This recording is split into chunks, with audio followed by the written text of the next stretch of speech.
mechanical engineering professor at the University of Pennsylvania, and my favorite hobby is photography. And as I travel around the world, I love taking photographs like these so I can remember all the beautiful and interesting things that I've seen. But what I can't do is record and share how these objects feel to touch. And that's kind of surprising because your sense of touch is really important. It's involved in every physical interaction you do every day, every manipulation task, anything you do in the world. And so the sense of touch is actually pretty interesting. It has two main components. The first is tactile sensations, things you feel in your skin. And the second is kinesthetic sensations. And this has to do with the position of your body and how it's moving and the forces you encounter. And you're really good at incorporating both of these types of sensations together to understand the physical interactions you have with the world and understand as you touch a surface, is it a rock? Is it a cat? Is it a bunny? What is it? And so, as an engineer, I'm really fascinated, and I have a lot of respect for how good people are with their hands, and I'm intrigued and curious about whether we could make technology better by doing a better job at leveraging the human capability with the sense of touch. Can I improve the interfaces to computers and machines by letting you take advantage of your hands? And indeed, I think we can, and that's at the core of a field called haptics, and this is the area that I work in. It's all about interactive touch technology. And the way it works is you move your body through the world. If, as an engineer, I can make a system that can measure that motion and then present to you sensations over time that kind of make sense, that match up with what you might feel in the real world, I can fool you into thinking you're touching something, even though there's nothing there. All right, so here are 3 examples, and these are all done from research in my lab at Penn. The first one is all about that same problem that I was showing. How can we capture how objects feel and recreate those experiences? And so the way we solve this problem is by creating a handheld tool that has many different sensors inside. It has a force sensor, so we can tell how hard you're pushing. It has motion tracking, so we can tell exactly where you've moved it. And it has a vibration sensor, an accelerometer inside, that detects the shaking back and forth of the tool that lets you know that's a piece of canvas and not a piece of silk or something else. Then we take the data that we record from these interactions. Here's 10 seconds of data.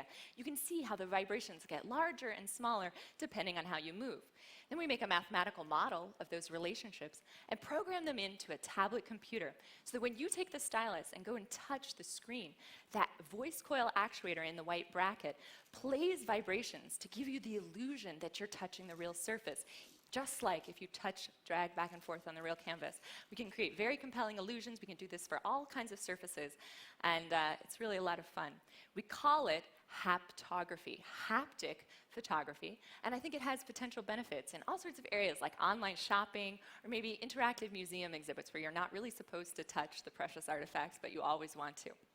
The second example that I want to tell you about comes from a collaboration I have with Dr. Margaret Maggio at the Penn Dental School. Part of her job is to teach dental students how to tell where in a patient's mouth there are cavities. And of course, they look at x-rays, but a large part of this clinical judgment comes from what they feel when they touch your teeth with a dental explorer. You guys have all had this happen. They go across.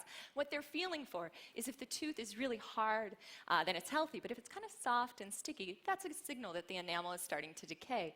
And these types of judgments are hard for a new dental student to make because they haven't touched a lot of teeth yet. And you want them to learn this before they start practicing on real human patients. And so what we do is we add an accelerometer onto the dental explorer, and then we record what Dr. Maggio feels as she touches different extracted teeth. And then we can play it back for you as a video with a touch track. So not just a sound track, but also a touch track that you can feel by holding that repeating tool. You can feel all the same things that the dentist felt when they did the recording and practice making judgments.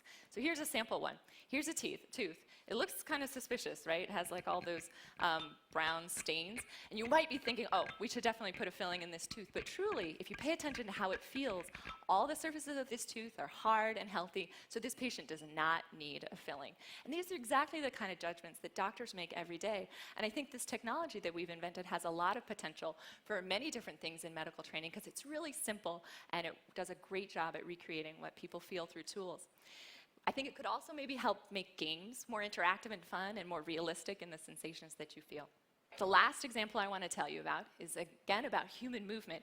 So if any of you have ever learned sports, how do you get good at something like surfing? You practice.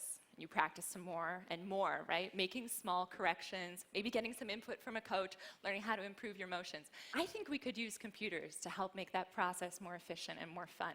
And so here, for example, if I have 6 different arm movements that I want you to learn, you could come into my lab at Penn and try out our system. We use a Kinect to measure your motions.